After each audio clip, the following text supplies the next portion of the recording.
तो द्रौपदी ने जब हाथ जोड़कर ये कहा कि हे मुनिवर मुझे मेरा भविष्य बताइए, तो वेदव्यास जी ने कहा कि हे द्रौपदी, तेरी वजह से लाखों लोग मारे जाएंगे, खून की नदियां बहेगी। जब द्रौपदी ने ये सुना तो द्रौपदी को बड़ा दुख हुआ और द्रौपदी ने हाथ जोड़कर ये कहा कि हे मुनिवर, मैं नहीं चाहती कि मेरी वजह से लाखों लोग मारे जाए, खून की नदियां बहे। हे मुनिवर, अगर कोई उपाय हो तो बताओ। तो आप देखिए, वेद व्यास जी ने द्रौपदी से कहा कि हे द्रौपदी, मैं तुझे उपाय तो बता दूंगा, लेकिन उपाय को तू ध्यान रखना, भूल मत जाना।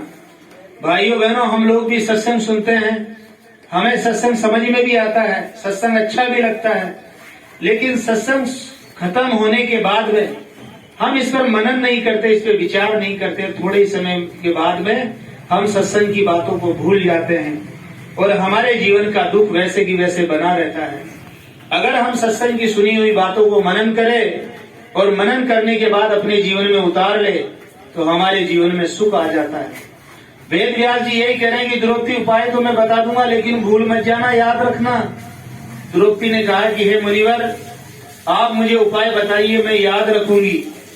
तो आप देखिए, वेद व्यास ऋषि ने द्रौपदी से कहा कि हे द्रौपदी, ये 3 कार्य तू कर लेना जो मैं तुझे बता रहा हूं, तो न तो खून की नदियां बहेगी, न लाखों लोग मारे जाएंगे।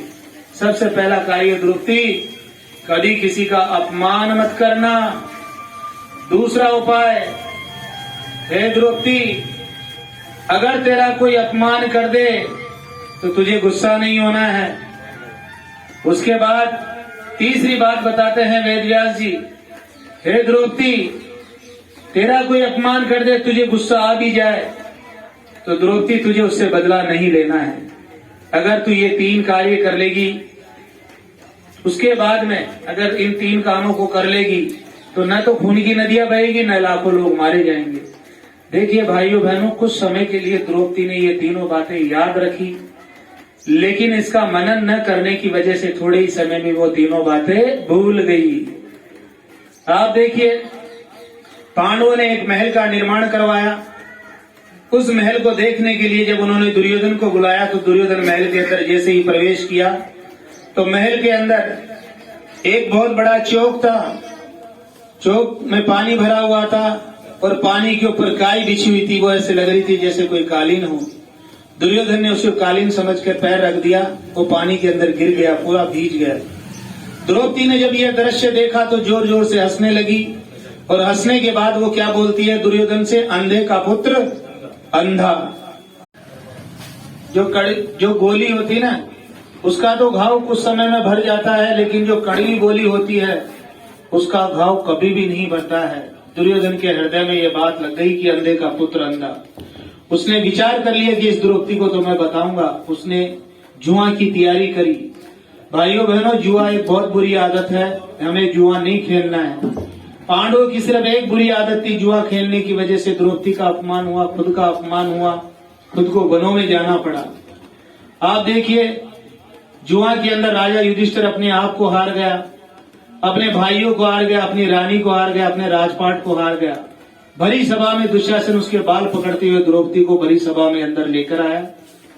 लेकर आने के बाद जब उसका चीरहरण होने लगा, तो आप देखिए भाइयों बहनों, यहाँ एक बात सब समझ लेना, जिसका इष्ट मजबूत होता है उसका कभी भी अनिष्ट नहीं हो सकता है।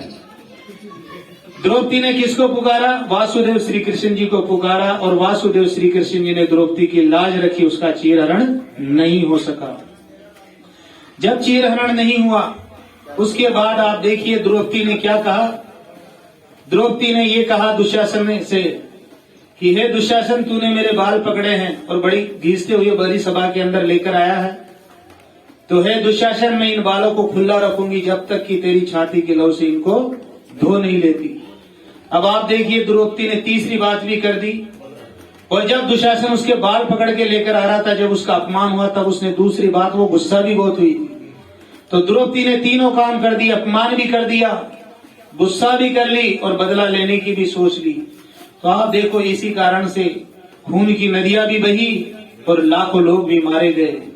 तो भाइयों बहनों, इस कथा से हमें ये सीखना है अगर हम चाहते हैं कि हमारे जीवन में कभी भी महाभारत ना हो, तो भैया हमें कभी किसी का अपमान नहीं करना है। और कोई हमारा अपमान कर दे तो भैया उसे मूर्ख समझकर छोड़ देना, उस पर गुस्सा नहीं होना है। और मान लीजिए किसी ने हमारा अपमान किया और हमें गुस्सा आ गया, तो भैया बदला लेने की कभी न सोचे। जो इंसान इन 3 बातों को जीवन में अपना लेगा, उसके जीवन में कभी भी महाभारत नहीं होगी, उसके जीवन में हमेशा सुख शांति रहेगी। इसलिए भाइयों बहनों, हमारे धर्म शास्त्रों में बहुत से समझने की बातें लिखी हुई है, लेकिन हम उस तरफ ध्यान ही नहीं देते हैं। तो हमें ध्यान देना चाहिए कि हमारे धर्म शास्त्रों के अंदर कितनी अच्छी अच्छी बातें लिखी हुई है, हमें इन्हें जरूर अपनाना चाहिए।